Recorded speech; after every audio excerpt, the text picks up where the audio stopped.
Olá, pessoal. Meu nome é Walter e eu vou apresentar para vocês, de uma forma geral, o conteúdo ligado à estatística experimental.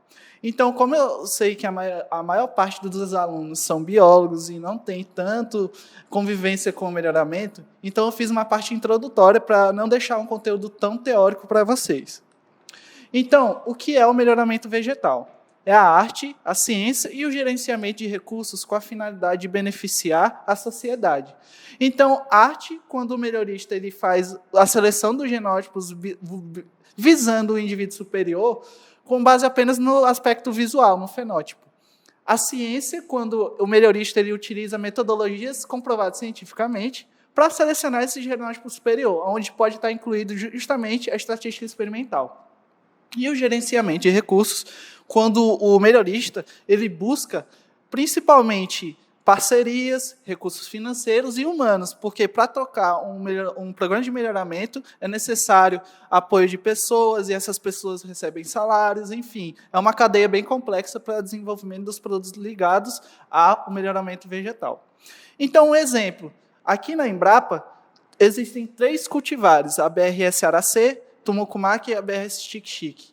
Elas foram obtidas por meio de programas de melhoramento, onde, por meio deles, foram elaboradas essas cultivares e recomendadas a ambientes específicos. O que acontece? Por meio de processo de experimentação, essas cultivares foram postas à prova em regiões onde já haviam cultivares que estavam sendo comercializadas naquela localização. Elas competiram por meio de experimentação e foi comprovado cientificamente que elas foram superiores ou similares às cultivares já pertencentes no mercado da região. Então, o melhoramento ele auxilia a sociedade de modo que sempre possam ser desenvolvidos produtos interessantes a ela. Então, alguns dos diversos objetivos ligados ao melhoramento: a produtividade, o aumento da produtividade, melhoria da composição química e estética dos grãos, porque os consumidores eles não buscam o produto com base apenas no aspecto nutricional, mas também eles buscam a estética. Dependendo da região de cultivo, ou da região de comercialização, eles preferem um grão maior, um grão pigmentado, enfim, isso varia de região para região. Assim como características agronômicas. Então, o produtor, ele prefere por exemplo, no caso da soja, ele prefere uma cultivar que apresenta inserção de vagens mais alta possível, porque isso diminui as percas no processo de colheita mecânica. Então, esses são alguns dos diversos objetivos do melhoramento.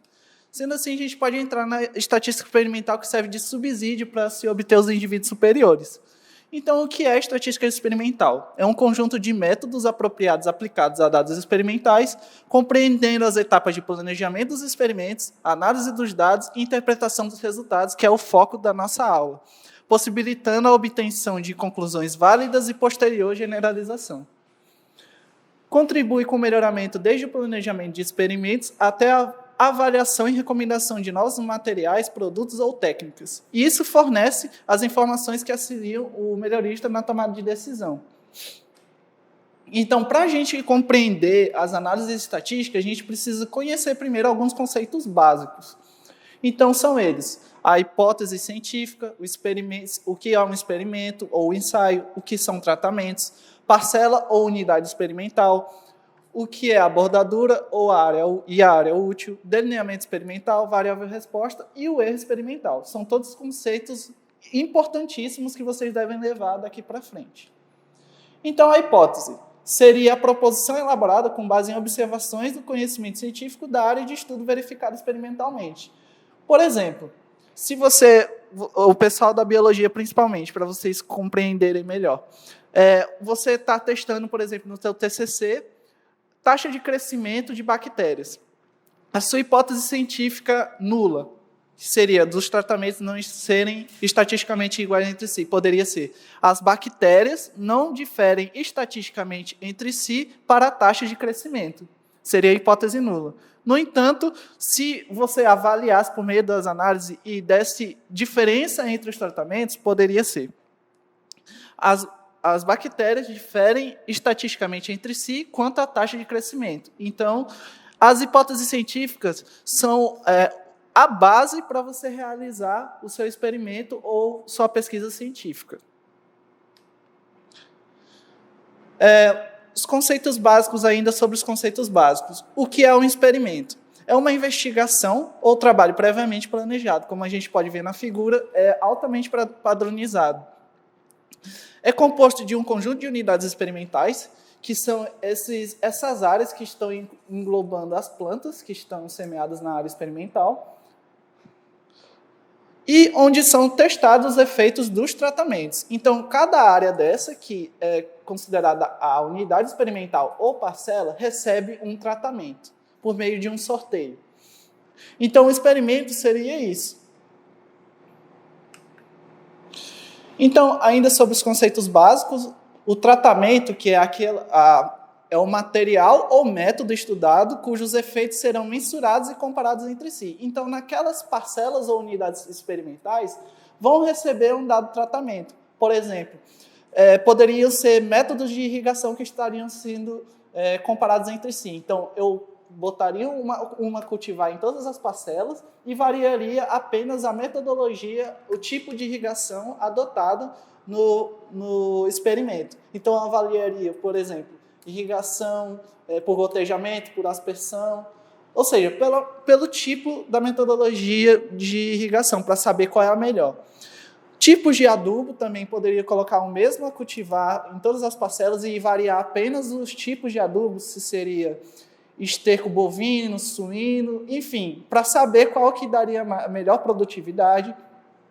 E um exemplo que eu coloquei, que seriam das próprias cultivares. Eu colocaria diferentes cultivares competindo entre si para saber qual é a mais produtiva. Então, o princípio do experimento é ranquear aquela cultivar que seria mais produtiva.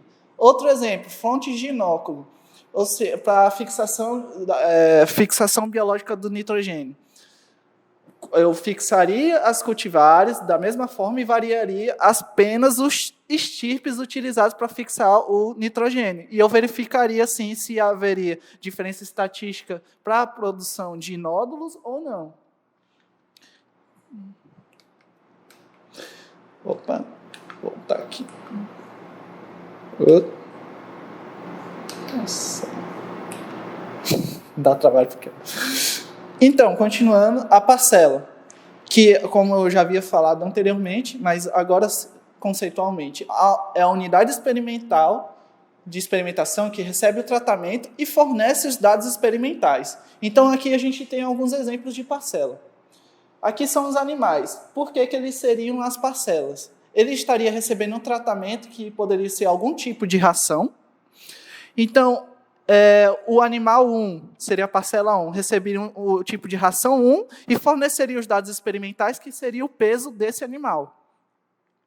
Dependendo do peso desse animal, eu saberia se uma ração foi mais efetiva do que a outra. Então, isso possibilitaria realizar nas estatísticas, para ranquear a melhor ração. Da mesma forma, a área experimental que a gente já falou, uma área delimitada, pode ser a parcela que recebe um tratamento, que no caso pode ser as cultivares. Então, cultivar 1, 2, 3, 4, enfim, elas vão ser disponibilizadas a campo. Também a placa de Petri também é outro tipo de parcela.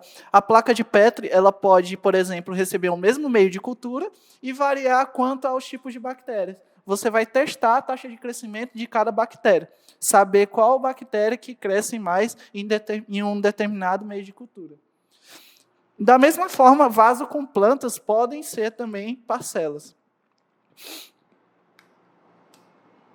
Então, a bordadura é um conceito básico mais utilizado na experimentação a nível de campo, que tem a finalidade de evitar o efeito da interferência entre os tratamentos avaliados em parcelas vizinhas. O que acontece? Por exemplo, a área útil de uma cultivar que está sendo avaliada em campo, você pode perceber que a linha central dessa cultivar vai estar em competição com as linhas vizinhas, mas da mesma cultivar. Então, a linha central vai ter a cultivar 1 competindo com a linha vizinha do lado direito e esquerdo também da cultivar 1. No caso, se eu fosse pegar para avaliar a bordadura, não teria o efeito real do campo, o que representaria a condição real de competição, já que a linha central estaria competindo com o mesmo tipo de planta, ou seja, cultivar um, só que a linha lateral estaria competindo com a parcela vizinha, com a do tratamento vizinho, poderia ser a cultivar 2. Então, essa competição diferente, com diferentes tipos de cultivares, pode influenciar o dado a ser obtido pela bordadura. Então, ela só serve para estratificar e anular esse efeito da parcela vizinha. E a área útil é onde os dados serão coletados para fazer as análises, porque é ela que representa o experimento em si.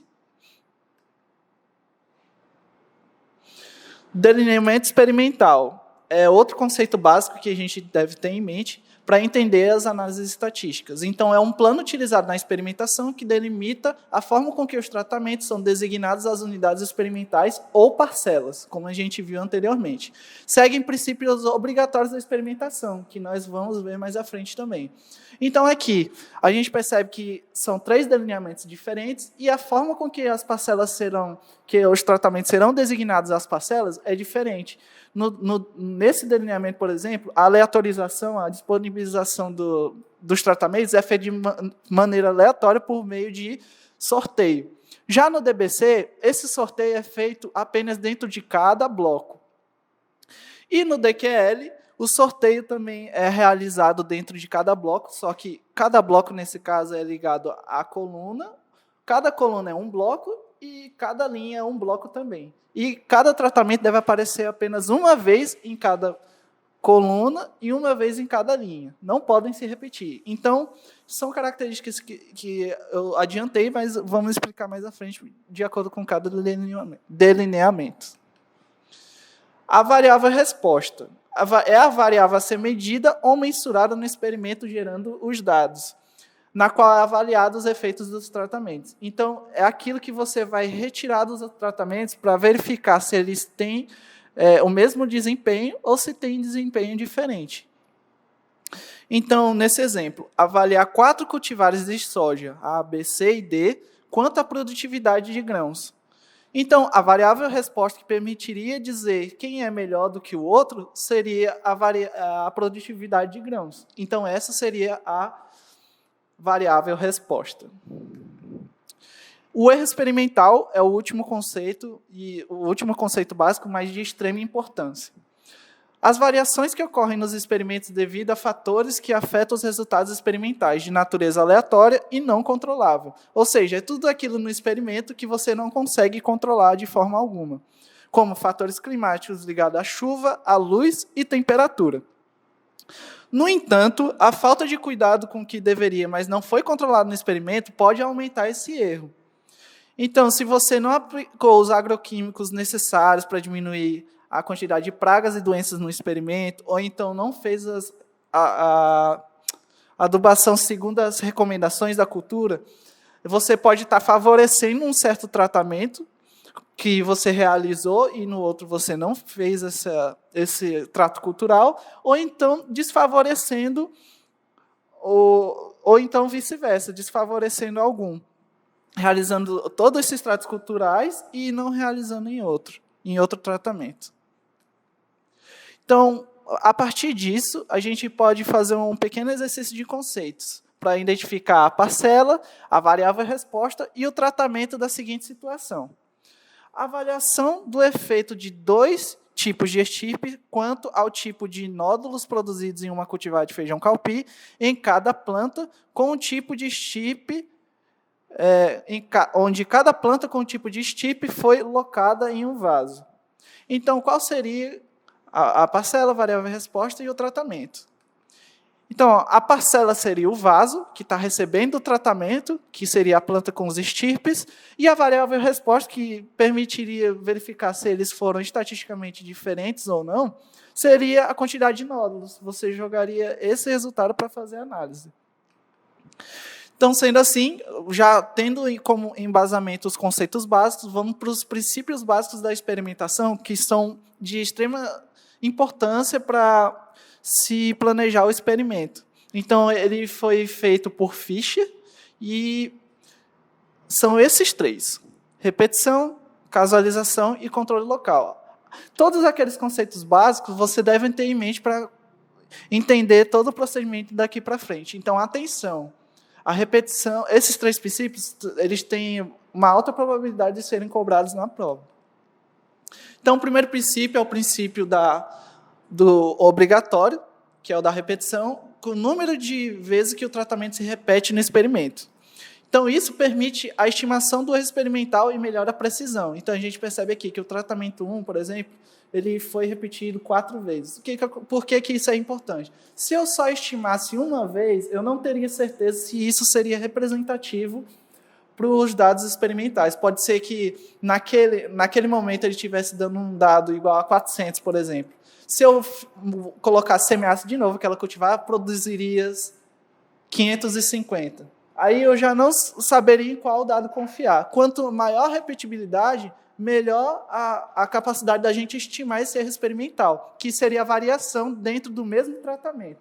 Então, se eu tiver, por exemplo, 400, 400, 400, não teria erro experimental. Mas se tiver 400, 330, 320, 220, essa variação que a gente não consegue explicar seria devido ao erro. Então, por isso ele permite estimar. O outro princípio é o princípio obrigatório, que é o da casualização, que distribui aleatoriamente os tratamentos das parcelas experimentais. Isso proporciona a todos os tratamentos a mesma probabilidade de serem designados a qualquer uma das parcelas e evita tendenciosidades. Isso permite validar o erro experimental. Por quê? Por exemplo, se você não realizar esse sorteio para disponibilizar os tratamentos nas parcelas, você pode ter um problema quanto à tendenciosidade. Se você tiver um tratamento que você quer, por exemplo, uma cultivar que está para ser lançada, e você sabe que tem uma mancha de solo na parcela tal, e você quiser submeter esse material para favorecer ele no processo de lançamento, porque você sabe que vai dar uma produtividade boa, você vai estar tendenciando o resultado a ser obtido. Quando você realiza o sorteio, essa tendência diminui não, ela fica praticamente nula, porque todos os tratamentos têm a mesma probabilidade de cair naquela parcela que você estava desejando. Então, por isso, valida o erro experimental. E o controle local, que é o último princípio, é um princípio facultativo e serve para dividir o ambiente heterogêneo em ambientes menores e homogêneos formando blocos, como a gente pode ver aqui. A casualização ocorre dentro dos blocos com a finalidade de reduzir o erro experimental. Então, nesse caso, por exemplo, onde a gente tem, para diminuir a heterogeneidade da área ligada à declividade do terreno, a gente pode realizar uma blocagem, onde a gente verifica que aqui seria o ponto mais alto do experimento e aqui o ponto mais baixo. E qual seria o problema ligado a essa declividade? Vamos supor que a área tem problemas de drenagem. Esse último bloco ele fica um pouco mais empoçado em função dessa baixa drenagem no experimento. Então, os genótipos que ficarem aqui, eles vão ter problema com oxigenação. E o que pode acontecer? Quando eles têm esse problema de oxigenação, se não fosse feita a blocagem, 2 tratamentos que caíssem aqui, ou 3 vezes, ou um tratamento que caísse 2 ou 3 vezes aqui, poderia ser desfavorecido. Então, se você realiza a blocagem, cada tratamento tem que aparecer apenas uma vez em um bloco, então eles seriam comparados em condições igualitárias. Então, em resumo dos princípios, nós temos que a repetição estimula o erro experimental, a casualização valida esse erro e o controle local reduz o erro experimental. Então, esse esqueminha ele facilita para vocês fixarem os princípios básicos da experimentação, que é muito importante para vocês, né? Caso seja cobrado na prova. Então, saindo dos conceitos e princípios básicos da experimentação, a gente pode entrar nas análises estatísticas. Vamos focar principalmente na interpretação. Então, a ANAVA seria a análise de variância proposta por Fischer. Ela é responsável por estratificar toda a variação dos conjuntos de dados experimentais que tem origem desconhecida e não controlável, que seria a variação ligada ao erro experimental, dentro dos tratamentos que eu havia explicado no início da aula, da variação entre os tratamentos, que é o que é controlado pelo pesquisador. Então, a ANAVA é utilizada no teste de significância de hipóteses F. Então, se juntando os conceitos. O teste de significância de hipótese, foi elaborada uma hipótese e a análise de variância ela faz a avaliação desse teste de hipótese. Permite comprovar se um resultado do experimento é significativo estatisticamente, ou seja, se tem diferença entre os tratamentos, permitindo a rejeição da hipótese nula, ou seja, rejeita que os tratamentos sejam iguais entre si, ou a não rejeição, dizendo que os tratamentos realmente são iguais entre si. E aqui as hipóteses, só esquematizando o que eu falei. Então, no entanto, para a realização da análise de variância, da ANAVA, são necessários alguns pressupostos. E esses pressupostos são recorrentes na prova, então bastante atenção com eles. Vocês devem memorizar eles e entender, principalmente. Então, o primeiro pressuposto é ligado à aditividade, onde os efeitos dos tratamentos em ambientes devem ser aditivos no modelo estatístico utilizado para realizar a ANAVA. Nos modelos, eu vou demonstrar para vocês ao longo da aula, que está ligado aos delineamentos. A homocedasticidade é o pressuposto que diz que as variâncias dos erros experimentais devem ser homogêneas. Diante da heterogeneidade da variância, é incorreto comparar as médias de tratamentos com o erro comum. O que isso quer dizer? Quer dizer que a variação do tratamento 1 tem que ser igual à variação dentro do tratamento 2, do tratamento... Enfim, a variação de todos os tratamentos devem ser homogêneas. Porque se forem muito discrepantes uma da outra, não é possível de comparar um tratamento com o outro. Normalidade. Os erros experimentais devem seguir distribuição normal. Os erros experimentais eles têm que seguir aquela curva normal. E a independência, onde os erros devem ser independentes e aleatórios, que é garantido pelo princípio da casualização. Então, a independência e a aditividade, nós não teremos problemas com elas, porque a aditividade é garantida pelo modelo e a independência pela casualização. O que pode surgir problema é com a homocedasticidade e a normalidade. Então, na prova, na seleção passada, a gente estudou os pressupostos, mas não estudou o que deveria ser feito se os pressupostos não fossem atendidos, e foi uma questão da prova. Então, dessa vez, eu coloquei. Mas e se boa parte desses pressupostos não forem atendidos, o que eu faço? Aí a gente tem algumas alternativas para análise de dados. A primeira alternativa é mais para a disciplina, quando vocês estiverem cursando, vocês vão entender melhor, mas agora não é tão importante. Só curiosidade. Caso os testes de avaliação dos pressupostos apontem não atendimento dos mesmos, com probabilidade de erro um pouco inferior a 5%, 4,95%, por exemplo, pode-se adotar válida a ANAVA, pois ela é robusta o suficiente para tolerá-la. Mas, provavelmente, o que vai cair caso não seja atendido o pressuposto, é que essas alterações do pressuposto sejam acentuadas. Aí, nesse caso, você pode responder. Pode-se optar pela utilização de análises não paramétricas, adotar a transformação dos dados para restaurar suas pressuposições ligadas à homocedasticidade e normalidade, e, em último caso, caso você não consiga realizar o ajuste desses dados, você pode descartar os dados experimentais e elaborar um novo experimento. Às vezes pode acontecer isso, por isso que é muito importante o cuidado na condução do experimento, para que não tenha problemas no final e você tenha que refazer um novo experimento. Então, saindo agora da ANAVA, vamos para os delineamentos experimentais. E a gente deve atentar bastante, porque a parte teórica ligada às características gerais, vantagens e desvantagens de cada experimento e a comparação entre eles já foi recorrente na prova. Então, atentem pelo menos à parte teórica e entendam os cálculos. Não precisam saber fazer tudo, mas entender como os cálculos são feitos. Então, delineamento inteiramente casualizado, em blocos casualizados e o quadrado latino. O DIC é um delineamento onde os tratamentos são designados às parcelas sem restrição de forma completamente aleatória, sem controle local, e é o delineamento mais simples. Exige homogeneidade entre as parcelas e condições ambientais controladas e homogêneas. Então, o DIC ele não é recomendado para campo. Você não tem como controlar as condições ambientais a campo. E, dificilmente, também a área experimental é homogênea. Ele é mais recomendado para casas de vegetação.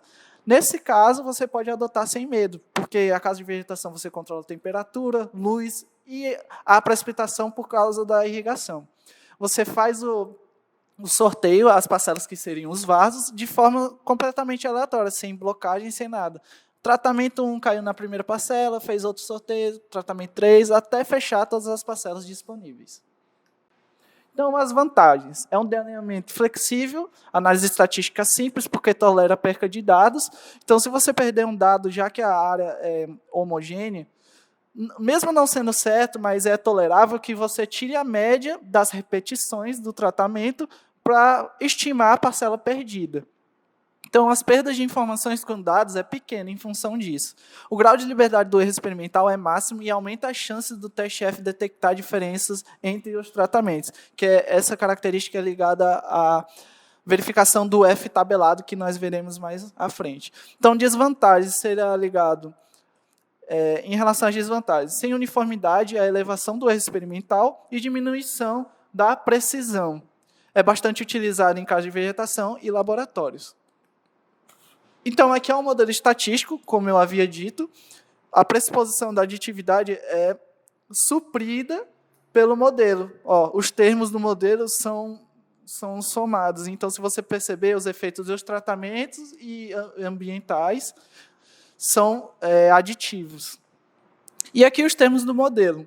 O valor observado na parcela que recebeu um dado tratamento e numa dada repetição J. A média geral, o efeito do tratamento qualquer e o erro experimental. Aqui é o resumo da NAVA. Essa análise de variância que a gente havia falado lá no início anteriormente na aula, nós vamos completar essa tabela por meio de cálculos para apenas verificar se existe diferença estatística entre os tratamentos ou não. Então, vocês devem atentar para algumas formas e nomenclaturas básicas. Eu coloquei essa terminologia para vocês associarem melhor, mas não levem isso para a vida de vocês. É só em termos didáticos. Então, o grau de liberdade é o GL, SQ é a soma de quadrados, o QM quadrado médio, o FC o valor do F calculado, e a gente pode fazer uma observaçãozinha que o quadrado médio é igual à variância. Quando alguém falar alguma coisa relacionada a isso, vocês podem interpretar dessa forma. Então, as fórmulas básicas que eu estou chamando, no caso, para vocês, seriam as menos trabalhosas. Então, estão aqui circuladas e as respectivas fórmulas disponibilizadas para vocês. Então, só vou explicar cada termo e depois vocês verificam a fórmula. O N é o número de parcelas, que é calculado por número de tratamentos, que é o I, e número de repetições, J. E, com base nisso, vocês podem entender o restante. No caso do quadrado médio, é a soma de quadrado do que você está realizando, dividido pelo grau de liberdade. Por exemplo, o quadrado médio do tratamento seria a soma do quadrado do tratamento dividido pelo grau de liberdade do tratamento. E, da mesma forma, o QM do erro seria a soma do quadrado do erro dividido pelo grau de liberdade do erro. A gente pode prestar um pouquinho de atenção que nessas fórmulas circuladas, esses cálculos completos do fator de correção, do SQ do tratamento, soma do quadrado total, são mais trabalhosos e dificilmente serão cobrados na prova, devido ao tempo. No entanto, parte dos termos das fórmulas podem ser fornecidos previamente calculados para facilitar o procedimento. Então, é por isso que é importante vocês entenderem o que está acontecendo. Então, eles podem fornecer os termos. Aqui são os termos da fórmula que nós vamos ver com mais calma. Soma de todos os termos do experimento, soma de todos os termos elevado ao quadrado, soma ao quadrado dos tratamentos e soma de cada tratamento. Então, sendo assim, temos um passo a passo de como completar a NAVA. Nesse exemplo de experimento, foram avaliadas cultivagens de soja quanto à altura de inserção da primeira vagem. Então, o primeiro passo seria a obtenção do fator de correção. E é muito importante que vocês compreendam esses cálculos, porque vocês entendem, assim, o que fazer com eles caso sejam fornecidos. Então, primeiro passo, a soma ao quadrado de cada termo. Aí, circulando, você coloca soma do quadrado de 24 mais 25, enfim, todos até o final, e obtém esse valor por meio da calculadora. Aí, a mesma coisa, a soma de todos os dados sem estar elevado ao quadrado, o número de parcelas, para então você calcular o fator de correção. Pronto. Aí você consegue a soma de todos os dados do experimento elevado ao quadrado menos o número dividido pelo número de parcelas. Aí você tem um fator de correção. O próximo passo é você calcular a soma do quadrado total, que é só você pegar aquilo que a gente calculou anteriormente, soma de todos os termos do experimento ao quadrado, menos o fator de correção. Pronto, e já tem o resultado. A outra etapa seria calcular a soma do quadrado do tratamento, que seria a soma de cada tratamento. Você pega as repetições de cada tratamento. Tratamento A, repetição 1, 2, 3 e 4, soma, dá o resultado. E assim com os outros. Para, então, você obter a soma do quadrado de cada tratamento. Depois que você somou, você pega aquele resultado de cada tratamento e eleva ao quadrado. 93,6 foi o resultado da soma de A. 110,3 de B. E assim sucessivamente até o último, que foi 83,03. Então, substitui os valores que a gente calculou previamente na fórmula, ou seja, soma no quadrado do tratamento, substitui na fórmula, divide pelo número de repetições, que é J, segundo o modelo, menos o fator de correção. Pronto. E obtemos o resultado. É muito importante vocês exercitarem o uso da calculadora, porque não é certeza, mas é mais recorrente na prova questões teóricas, mas nunca se sabe. Então, é bom vocês terem uma boa prática da calculadora. E o outro passo seria a aplicação das fórmulas básicas, que a gente viu, estão circuladas aqui. Então, o grau de liberdade total, como a gente viu lá, o número de parcelas menos 1, grau de liberdade do erro ou resíduo, número de tratamentos, vezes o número de repetições menos 1, e assim sucessivamente. Você pode verificar com os resultados disponibilizados nos slides anteriores. Depois que você obter o F calculado, que é a única coisa que interessa para a gente preenche todo esse quadro da Nava, mas o que interessa para a gente é o F calculado para comparar com o valor do F tabelado e dizer se teve diferença entre o que eu estou avaliando ou não. Então, a gente pode ter as seguintes interpretações, de acordo com o valor tabelado. O F calculado, quando maior ou igual ao tabelado, rejeita-se H0 a 5% de probabilidade pelo teste F. Ou seja, pelo menos 2 dos tratamentos avaliados diferem entre si estatisticamente. E a outra conclusão possível. F calculado menor do que o F tabelado. Não há evidências suficientes para rejeitar-se H0 a 5% de probabilidade de erro pelo teste F. Ou seja, os tratamentos não diferem entre si estatisticamente. A probabilidade que você pode adotar de erro são essas duas, 5% e 1%, que é mais comumente utilizado por convenção pelos pesquisadores. E quanto menor essa probabilidade de erro, mais confiável é o teu experimento. Então, aqui a simbologia utilizada na análise de variância para você identificar a quanto por cento foi significativo ou se não foi significativo. Então, esse asterístico no quadrado médio do tratamento seria significativo a 5%. Os dois asterísticos no quadrado médio do tratamento seria a 1%. E o NS não foi significativo, a probabilidade que você está testando. Então, para a gente realizar a interpretação desse exemplo, nós temos que ter o F tabelado, que eu até agora não falei. O F tabelado é o grau de liberdade do tratamento, você vê pelo grau de liberdade do tratamento e do erro experimental. Então, essa tabela, eu vou fornecer as tabelas para vocês, tem o eixo do grau de liberdade do tratamento e o eixo do grau de liberdade experimental. Então, nessa tabela, adotando a tabela de 5% de probabilidade de erro, a gente verifica, lá na tabela da Nava, grau de liberdade de tratamento é 5. Coloco 5, grau de liberdade do erro, 18. Verifico o valor. Deu 2,77. Caso eu adotasse a 1%, eu ia na tabela de 1% de probabilidade de erro ou significância, verificaria o grau de liberdade de tratamento da mesma forma, 5, 18, e o valor seria 4,25. Note que quanto menor a probabilidade de erro, mais difícil do F calculado superar o tabelado. Então, vocês têm que prestar atenção nessas pequenas mudanças, as mudanças sutis.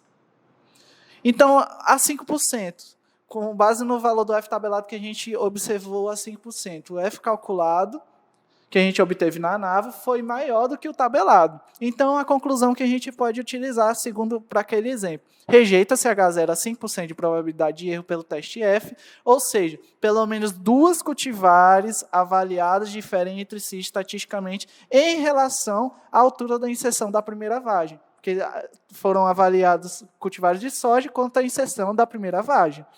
Então, isso aqui que é importante para vocês, é essa interpretação.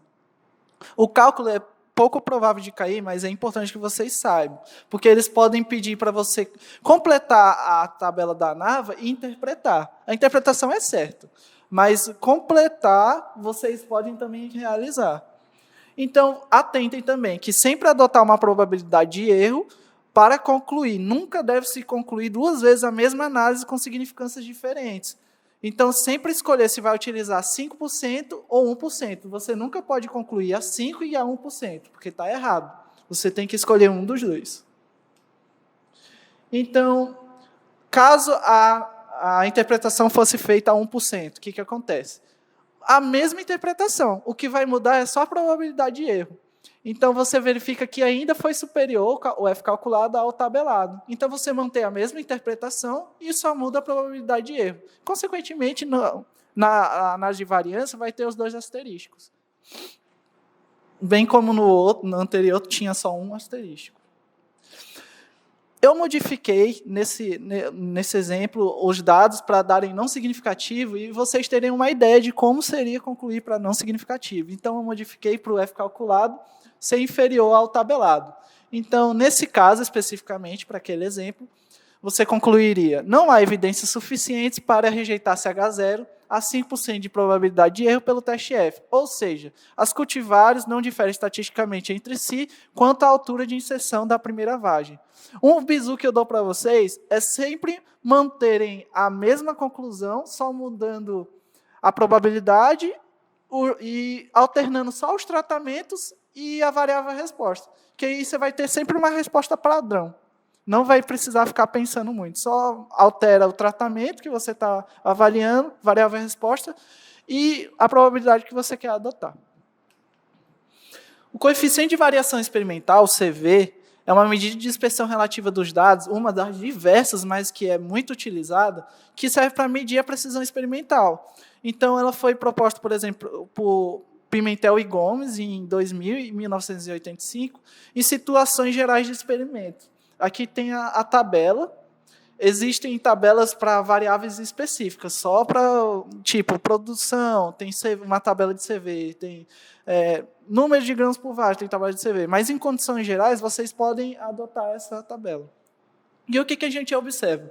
Que quanto maior o CV, maior a influência do ambiente, ou seja, quanto mais variação tiver no experimento, maior a influência ambiental. E, consequentemente, menos confiável é o resultado do experimento. Se o experimento está variando muito, a confiabilidade vai para baixo, como a gente pode ver aqui na tabela. Não vou repetir tudo, mas só para exemplificar. De 0 a 10 é um coeficiente CV, um CV baixo, e a qualidade do experimento é ótima. E assim sucessivamente para os outros. Então, aqui, a gente tem o exemplo do cálculo do coeficiente de variação, relacionado ao exemplo da soja, né? Então, como é que é calculado? A gente pega a raiz quadrada do quadrado médio do erro, como segunda forma, dividido pela média geral do experimento. Então, o que acontece? A média geral do experimento é todo aquele conjunto, a média de todo aquele conjunto de dados do experimento. Então, está aqui, a média geral, 22,73. Tudo isso vezes 100. Então, o coeficiente de variação do experimento foi 8,2. O desvio padrão do erro foi a raiz quadrada do quadrado médio do erro, que foi 1,83. Interpretando o CV, o coeficiente de variação experimental com base naquelas tabelas que foram fornecidas, a gente pode concluir que o coeficiente de variação apresentou-se como baixo, indicando que o experimento realizado obteve precisão experimental ótima. Então, essa interpretação que é importante para vocês. O CV também, como é fácil de calcular, talvez seja requerido na prova. Então, também atentem ao cálculo do CV. Então, uma observação. Às vezes, o coeficiente de variação alto não indica experimental elevado e depende da característica estudada. Mas, por hora, vocês podem interpretar de forma geral. Então, aqui a gente tem a saída de uma análise estatística ligada ao R, onde foram avaliados tipos de rações fornecidas a animais, com a variável resposta sendo o peso do animal. Então, aqui, vocês percebem que não tem um valor do F tabelado, tem um P-valor. Esse P-valor, eu não tenho certeza, mas eu acho que a probabilidade do F calculado ser maior do que o F tabelado. Então, deu 0,0267. Para interpretar esse P-valor, dado pelo programa, a gente pode verificar da seguinte forma. Se o P-valor for menor do que 0,01, é significativa a 1% de significância. Ou seja, tem diferença significativa entre os tratamentos com a probabilidade de erro com 1% de probabilidade de erro adotado pelo teste F. Então, se fosse menor, mas não é o caso. Aqui deu 0,02 é maior do que 0,01.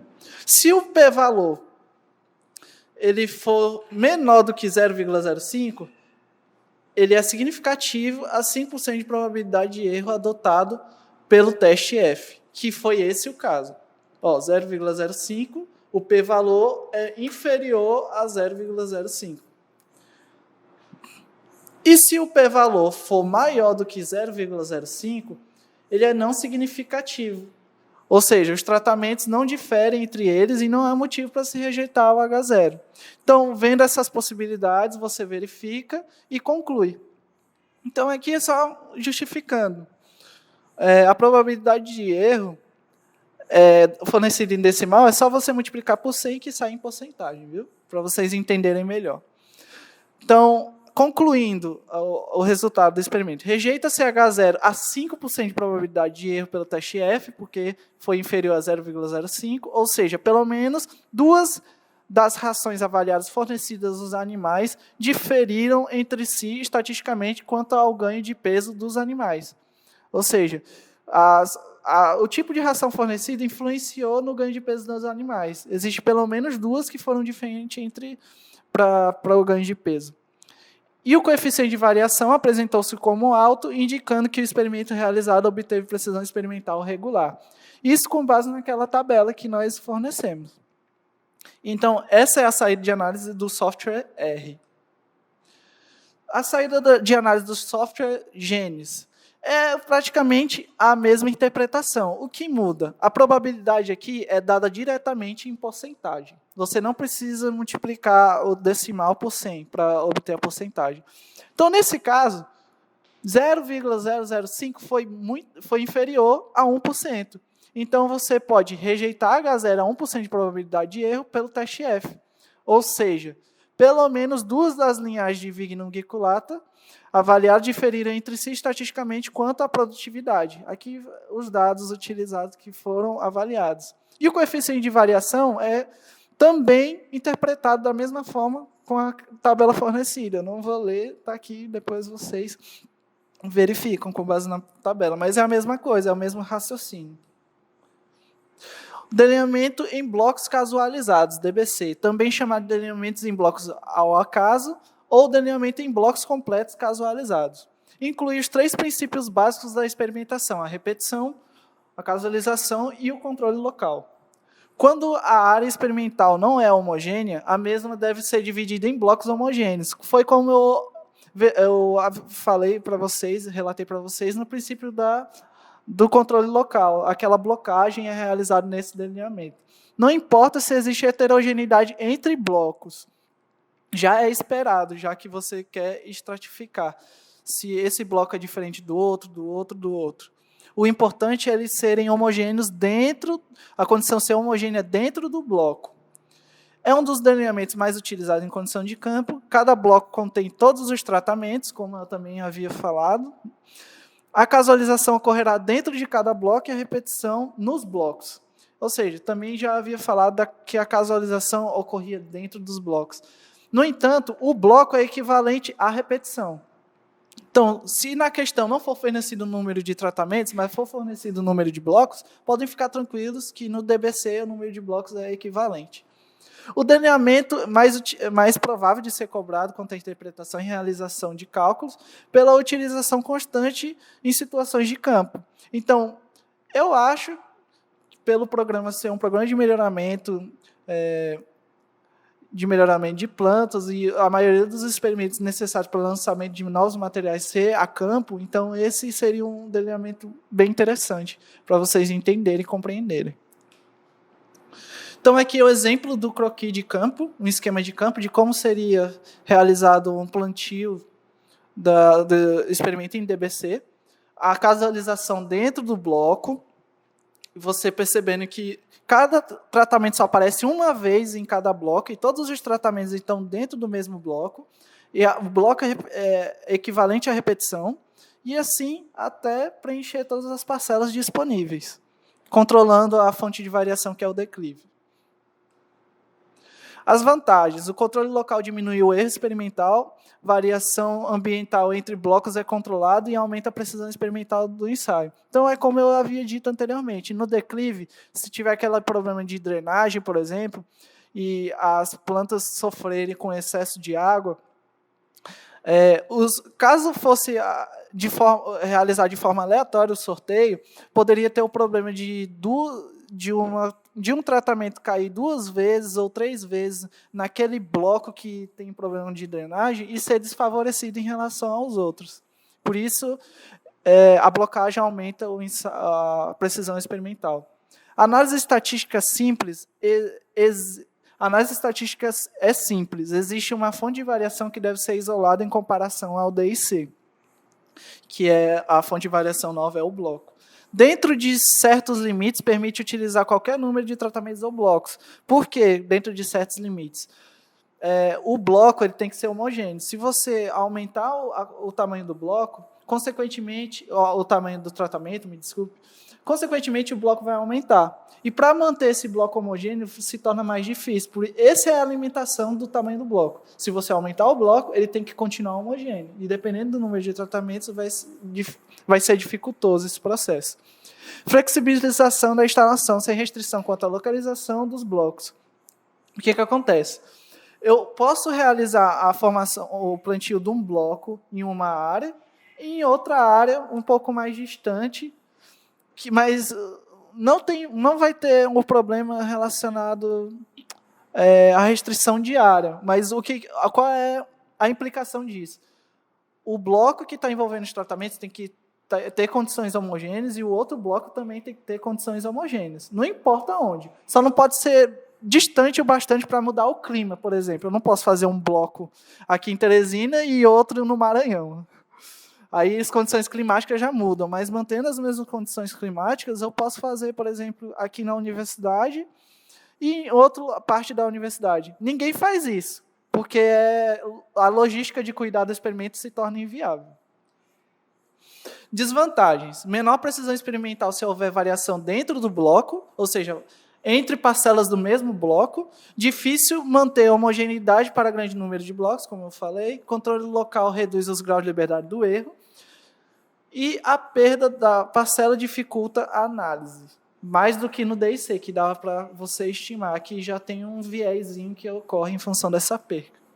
Aqui é o modelo estatístico, da mesma forma que o DIC, só que apresenta agora a fonte de variação nova, que é o bloco.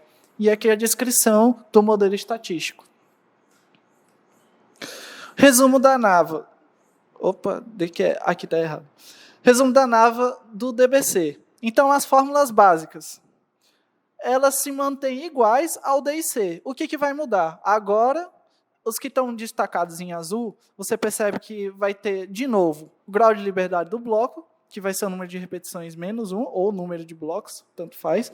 O grau de liberdade do resíduo também vai mudar em relação ao DIC, porque A fórmula do grau de liberdade do resíduo do DIC é diferente, você pode verificar lá.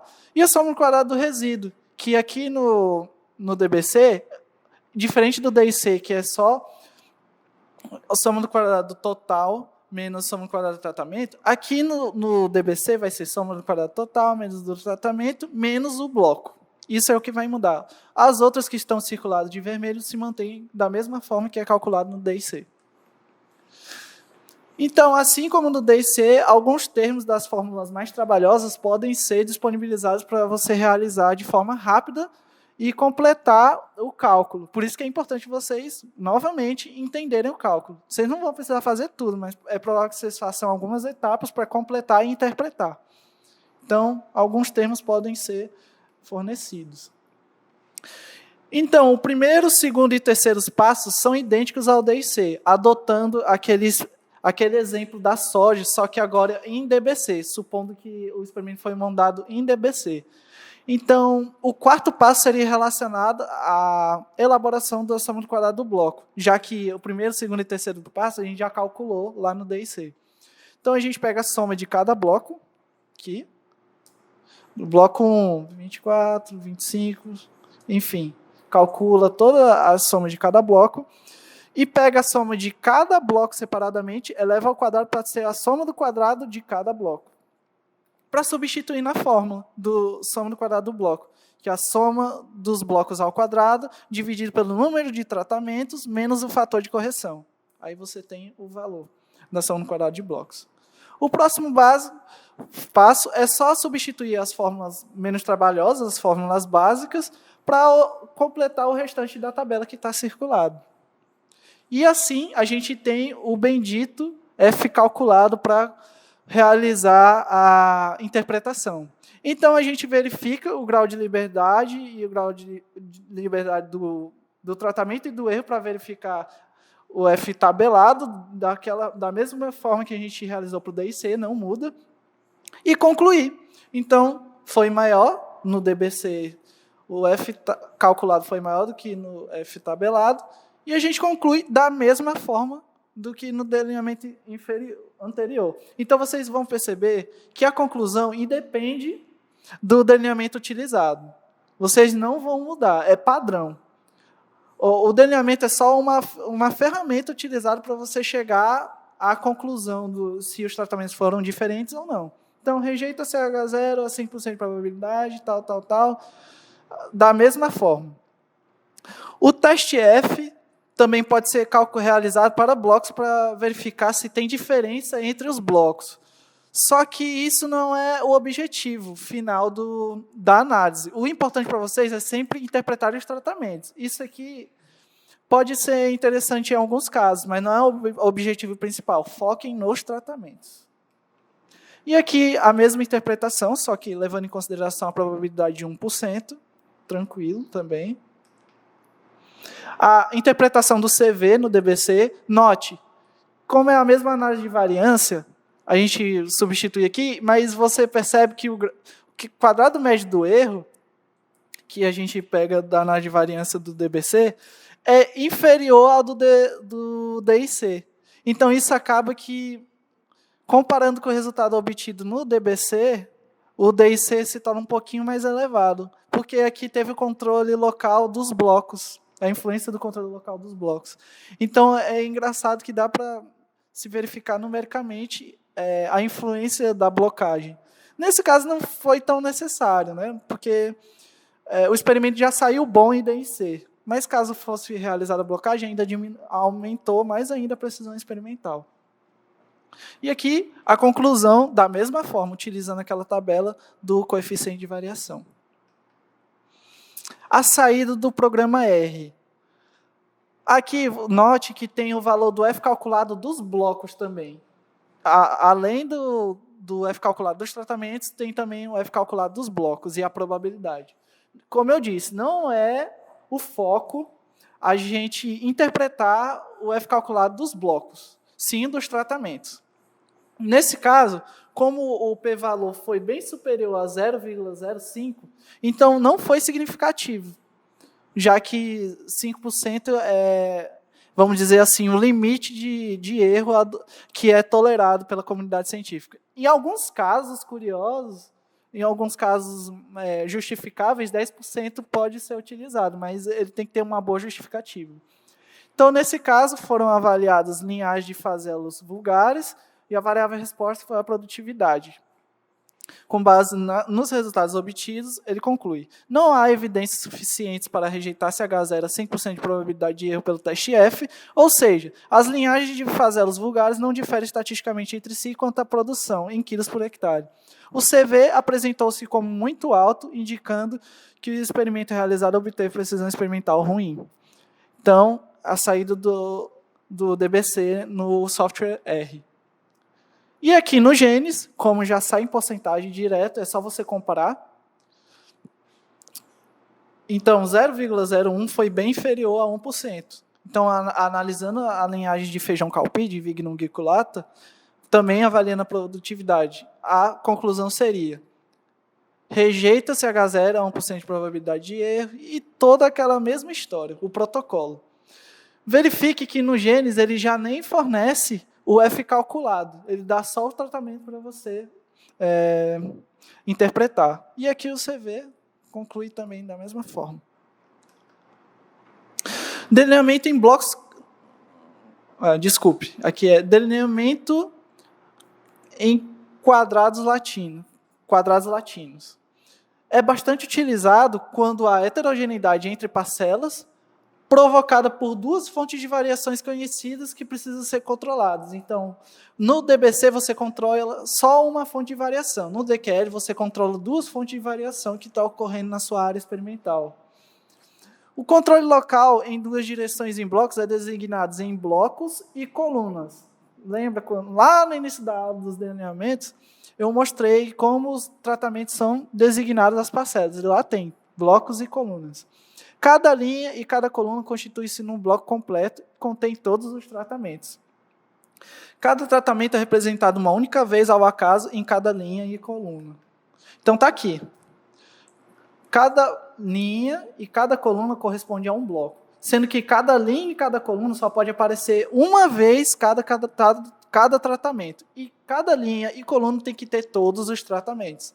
Então tem uma forma de realizar a casualização, uma metodologia específica que está na apostila que eu vou passar para vocês.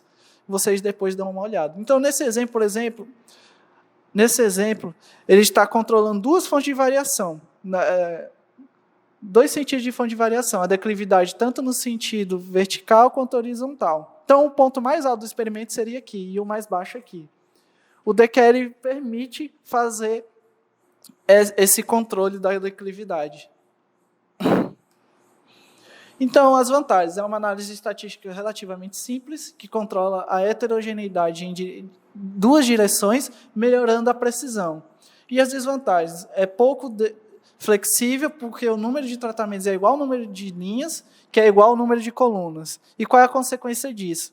Se eu colocar um número grande de tratamentos, resulta em um número exagerado de repetições. Já que tudo isso tem que ser igual, se colocar, por exemplo, 5 tratamentos, 5 linhas e 5 colunas. 5 vezes 5, 25 parcelas. Até aí está razoável, mas se eu botar 8 tratamentos, 8 vezes 8, 64 parcelas. 9, 81 parcelas. Então, vai se tornando exagerado. E se o número de tratamentos for pequeno, o número de repetições fica insuficiente. Por exemplo, se eu usar 2 tratamentos, eu obrigatoriamente tenho que usar 4 parcelas. Isso, 2 repetições apenas não é o suficiente. E se eu usar 3, vai ter 9 parcelas. Também 3 repetições não é o indicado. Então, isso que vai acontecer, por isso que ele é pouco flexível nesse sentido. Sempre o número de tratamentos tem que ser igual ao número de linhas e colunas. A perda da parcela dificulta a análise estatística. Na verdade, quase inviabiliza. Se você perder uma parcela no DQL, praticamente o teu experimental está bem comprometido. A maior perca de grau de liberdade do experimental.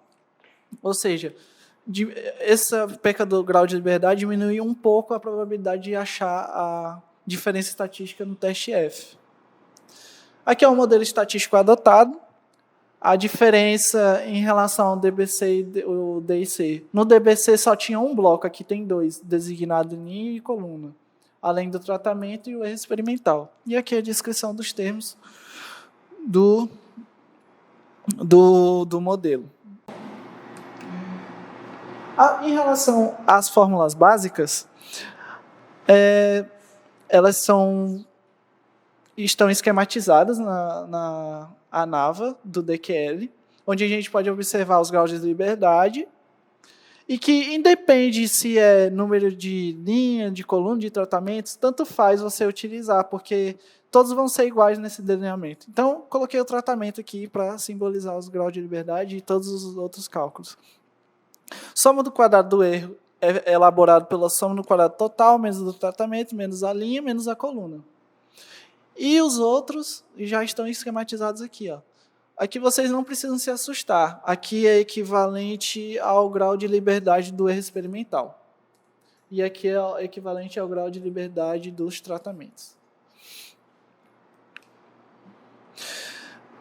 Aqui as formas um pouquinho mais trabalhosas, soma do quadrado do tratamento, de linha, coluna, total, também, da mesma forma que nos delineamentos anteriores, podem ser disponibilizados alguns termos previamente calculados para você seguir mais rápido no processo de preenchimento da tabela da ANAVA. Então, o primeiro passo relacionado é da mesma forma que no DIC, então eu vou adiantar essa parte para vocês. Vocês vêm com mais calma em casa.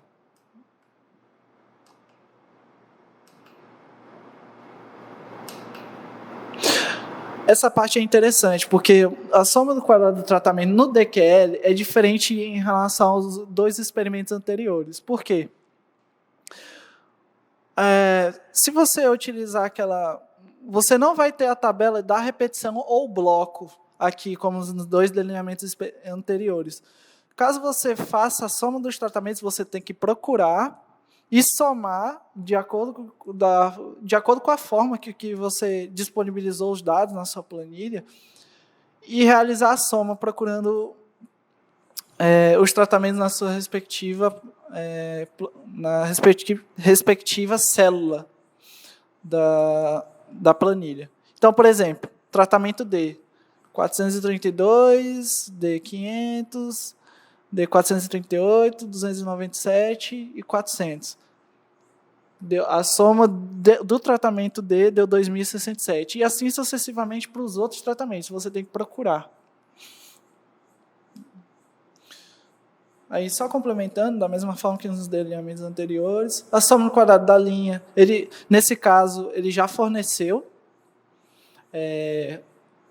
os totais das linhas, bem como os totais das colunas. E após esse procedimento, a aplicação das fórmulas básicas igual aos delineamentos anteriores. E, com isso, obtenção do F calculado para concluir da mesma forma. Você verifica o grau de liberdade do erro e do tratamento lá na tabela, obtém o valor do F tabelado e compara com o calculado. Aí conclui. Nesse caso, foram avaliadas canas-de-açúcar, variedade de cana-de-açúcar, para a produção. Então, com o teste F a 5% de probabilidade, rejeita-se a 5% de probabilidade de erro pelo teste F, ou seja, pelo menos duas das variedades de cana-de-açúcar avaliadas diferem entre si estatisticamente em relação à produção de cana. Então, é igual, eu vou passar até mais rápido, porque essa parte é padrão, vocês podem observar. Aqui há 1%, outro exemplo. Também a conclusão do CV, da mesma forma, tira a média do experimento, substitui, não muda. Após a constatação da significância pelo teste F, a gente pode seguir certos procedimentos. Porque quando o teste F é significativo, a gente não sabe qual dos tratamentos é diferente. Então, diante disso, a gente pode seguir dois caminhos. Ou realizar análise de regressão, quando a variável avaliada é de natureza quantitativa, ou teste de comparação de médias, que é mais frequente na prova, quando a variável avaliada é de natureza qualitativa. Então, vocês devem atentar, no entanto, que nunca se deve aplicar o teste de comparação múltipla caso a ANAVA não reconheça diferença significativa entre os tratamentos, porque o teste não encontrará nenhuma diferença entre eles. Então, isso pode ser uma questão da prova. Ele coloca uma análise de variância não sendo significativa, pede para você concluir ela e realizar o teste de médias e concluir. Não façam isso. Apenas se tiver a significância na análise de variância. Outra curiosidade, a natureza quantitativa e qualitativa das variáveis a nível estatístico não é correspondente à herança genética quantitativa e qualitativa, então não confundam. Existem características de herança quantitativa que são avaliadas como qualitativas nos procedimentos estatísticos, como, por exemplo, a produção. Você pode realizar o teste de média para a produção, para saber qual cultivar foi melhor. Então, os principais testes de média e agrupamento de média. Teste T-Student, teste Tukey, teste Duncan e teste de agrupamento Scott-Knott. Nós vamos focar também na interpretação dos testes de média. Então, o teste T, também conhecido como LSD, Last Significance Difference, teste de comparação entre todas, ele realiza a comparação entre médias dos tratamentos 2 a 2, e é recomendado quando o número de tratamentos é menor ou igual a 4. E a gente vai verificar o porquê disso. Então, o primeiro passo seria o cálculo da diferença entre os pares de médias. Então, eu tenho 4 tratamentos, A, B, C e D. Eu realizaria a diferença entre eles, de A menos a média de A menos a média de B, média de A menos a média de C, e assim, até pegar todas as diferenças possíveis, escolher o nível de significância para o teste de média, cálculo de diferença mínima significativa, que é utilizado por meio dessa fórmula, onde o valor obtido aqui vai ser utilizado para saber se a diferença obtida, calculada entre os dois tratamentos, é significativa ou não, é suficiente ou não para dizer que eles são iguais ou se são diferentes entre eles. Então, aqui a gente tem o valor da tabela T, que é verificado pela probabilidade adotada, e o grau de liberdade do erro fornecido pela ANAVA, e o número de repetições do experimento, aqui do termo da fórmula. Então, é só substituir os valores e obter isso. Então, aqui a tabela T, o eixo horizontal ligado ao nível de significância e o vertical ao grau de liberdade do erro adotado, que é utilizado para a gente substituir no cálculo do diferença mínima significativa. Então, o 4º passo é você interpretar, aplicar a regra de decisão. Se o valor da diferença entre as médias for maior do que a diferença mínima significativa, ou seja, se o valor da diferença entre as médias for maior ou igual à diferença mínima significativa, o teste é significativo, ou seja, existe diferença entre as médias. Mas se a diferença entre as médias dos tratamentos comparados for menor do que a diferença mínima significativa, o teste não é significativo e as duas médias não diferem. Então, o 5º passo seria relacionado à apresentação dos resultados, à implementação das letras, para você verificar quem é igual a quem difere de quem, e concluir com base nas letras fornecidas às médias. Então, aqui a gente tem um exemplo do D e C, relacionado à soja, as médias fornecidas, a constatação da significância para prosseguir com o teste. E eu coloquei aqui para vocês tentarem identificar a dificuldade quando mais de 4 tratamentos são adotados, que é esse caso. Então, o primeiro passo seria a realização da diferença entre as médias. A média de A menos do tratamento A, de cultivar B, menos o cultivar C, aí eu obtive a diferença, e assim para todos os outros.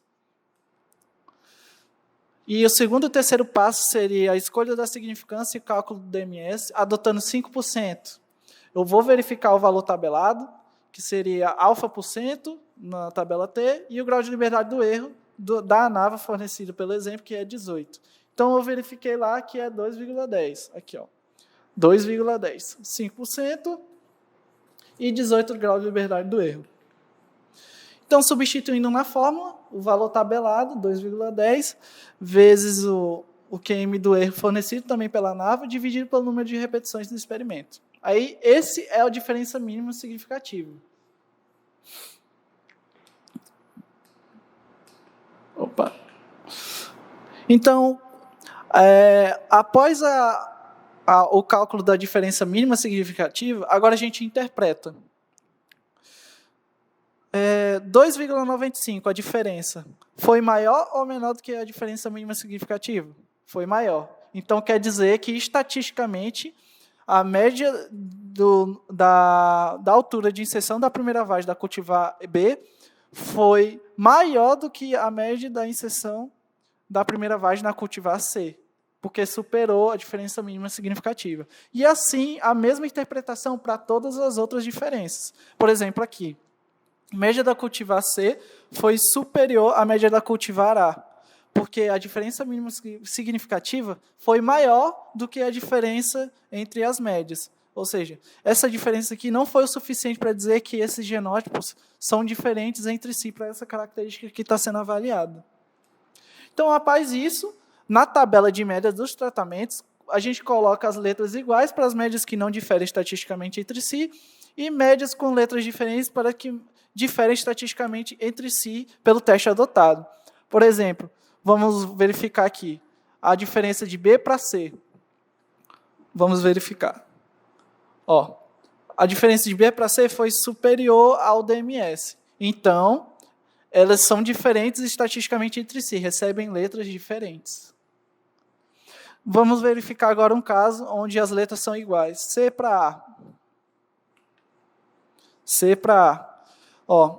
A diferença entre eles foi inferior à diferença mínima significativa. Então, recebem letras iguais. No entanto, o cálculo em si do teste de média não é cobrado recorrentemente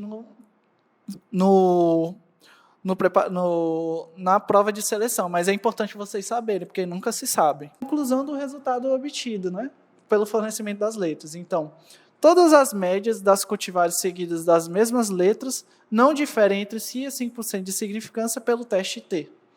Portanto, a cultivar B apresentou a altura de inserção da primeira vagem estatisticamente superior a todas as outras. Então, ela foi superior a todas as outras. Ela não recebeu letra igual a nenhuma outra.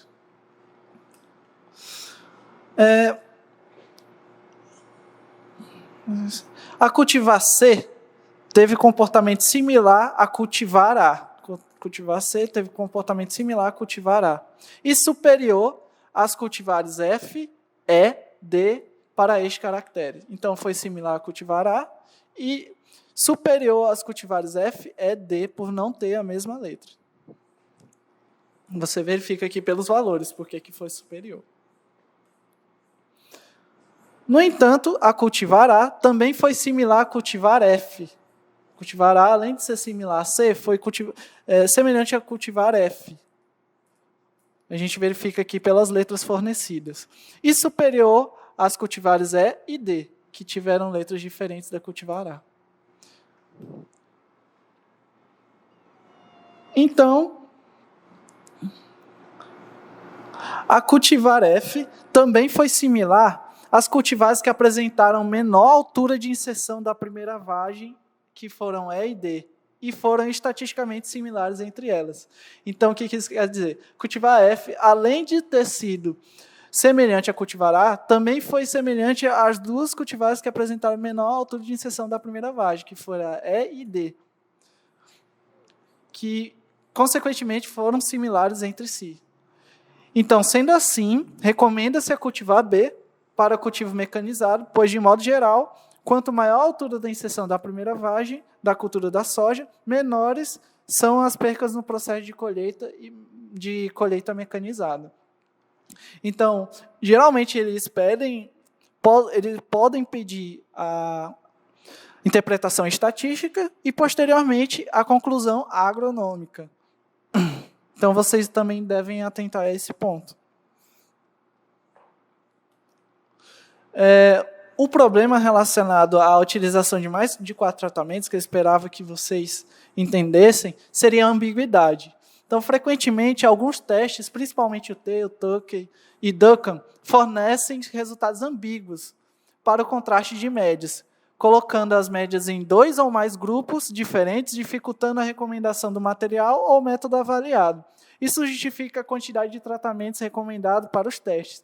Então, por isso que o ideal para o teste T, por exemplo, seria 4 tratamentos, que ficaria mais fácil de interpretar. Vocês viram o tamanho da conclusão que ficou com 6 tratamentos? É justamente por isso. E, além disso, tem um agravante da ambiguidade, que também dificulta a gente elaborar a conclusão, quando um tratamento está em 2 grupos ou mais. Então, o teste Tucker também compara as médias 2 a 2, é mais rigoroso, recomendado para comparação de 5 ou mais tratamentos, ou menos também, não tem problema.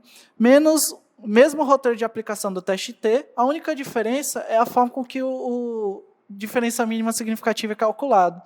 E a tabela utilizada neste caso é a Q, tabela Q. Então, o que muda? Aqui, anteriormente, era multiplicado por 2, agora não tem mais. J continua sendo o mesmo número de tratamentos. E a tabela Q leva em consideração a probabilidade de erro, o número de tratamentos e o grau de liberdade de erro.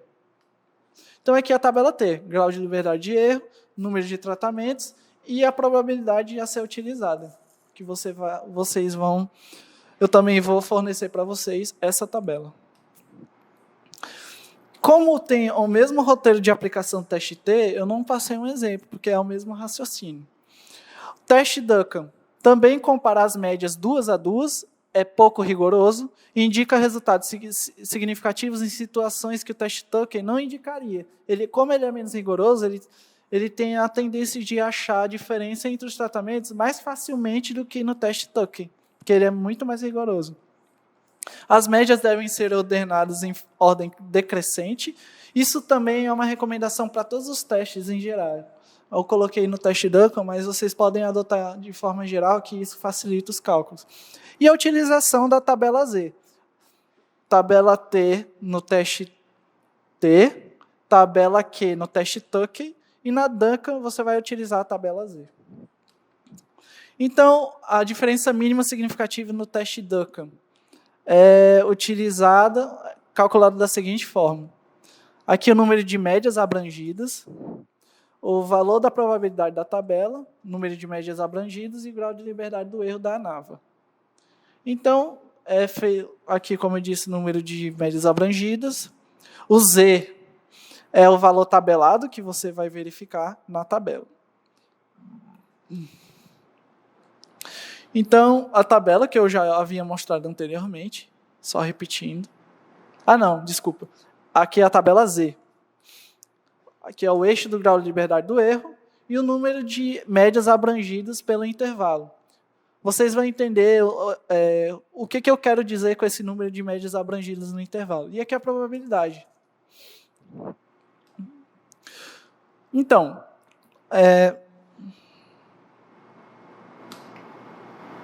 certo. Um exemplo, adotando aquele exemplo do DQL que nós utilizamos, com a aplicação do teste Duncan, a gente verifica a significância. Então, daquele experimento, daquele exemplo do DQL, a gente percebeu que teve diferença significativa, reúne os dados necessários para a aplicação do teste de média e avança aos passo a passo necessário para a realização dele. Então, aqui são as médias dos tratamentos, que no caso são as variedades de cana-de-açúcar. A gente ordena de ordem crescente. E segue com os passos. Então, depois de organizar em ordem crescente, você vai construir os contrastes das médias, calcular e interpretar as diferenças mínimas significativas para cada contraste.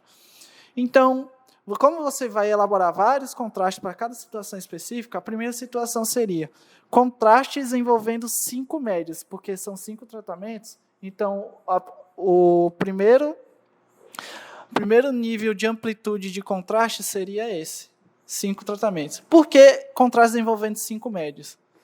Seria, por exemplo, MC menos ME, porque tem 1, 2, 3, 4, 5 médias abrangidas nesse intervalo. Então, você realiza o contraste. MC menos ME, 203. E verifica com a diferença mínima significativa. adotando 5% de probabilidade na tabela Z, você verifica o valor tabelado para jogar na fórmula da diferença mínima significativa do Duncan. Então, você vê, adotando 5%, 0,05, 5 médias abrangidas, 12 de grau de liberdade do erro experimental, e você, verificando na tabela, dá 3,37. Aí você substitui os valores, verifica o quadrado médio do erro da ANAVA, divide pelo número de... Como é um DQL, pode ser número de tratamento, de linha, de coluna, tanto faz. Vai tudo ser o mesmo. E obtém o DMS. Aí você sempre compara o DMS com o contraste obtido no cálculo. Nesse caso, o contraste foi superior ao DMS. Então, isso quer dizer que teve diferença estatística entre as médias. Então, você já coloca aqui o resultado, asterístico, para depois você fornecer as letras. Depois que você fizer todos os contrastes envolvendo 4 médias, 3 médias, 2 médias. Então, o próximo passo é aqui a obtenção do valor tabelado, como fornecido no caso do contraste abrangendo as 5 médias. E a realização do mesmo passo a passo, agora envolvendo 4 médias. Então, você vai verificar os contrastes envolvendo 4 médias e verificar da mesma forma os valores obtidos com o DMS. Nesse caso, o que vai mudar no cálculo do DMS? Você mantém a probabilidade, mantém o grau de liberdade e só varia a quantidade de médias envolvidas para verificar o valor tabelado. Só isso que vai mudar. Você vai sempre mudando o valor tabelado e mantendo o cálculo. Então, 78,93. Ainda não teve ausência de diferença significativa entre os contrastes que estão sendo avaliados. Aí, a obtenção do valor tabelado. Da mesma forma, só mudando a quantidade de médias abrangidas. Aí você verifica. Calcula os contrastes e compara com o DMS, mudando só o valor tabelado. E assim até a última. Veja que é trabalhoso, porque você calcula várias vezes os DMS. Após você realizar todos os cálculos e obtenção da diferença significativa entre cada contraste ou não, você atribui as letras com base na interpretação desses DMS. Então, aqui a apresentação dos resultados e a conclusão com base nessa apresentação desses resultados. Então, é o padrão. Todas as médias das cultivares seguidas das mesmas letras não diferem entre si a 5% de significância pelo teste Duncan. A variedade de cana-de-açúcar C superou em produção as demais variedades avaliadas. Ela foi superior. E as variedades A e B não diferem em produção. A e B não diferem em produção. BB. A variedade A obteve maior produção em média, produção média superior, obteve produção média superior às variedades D e E. Variedade A obteve produção média superior a D e E, que receberam letras diferentes dela. E as variedades B, D e E não diferiram estatisticamente entre si quanto à produção. Então, todos receberam a mesma letra, C, C, C.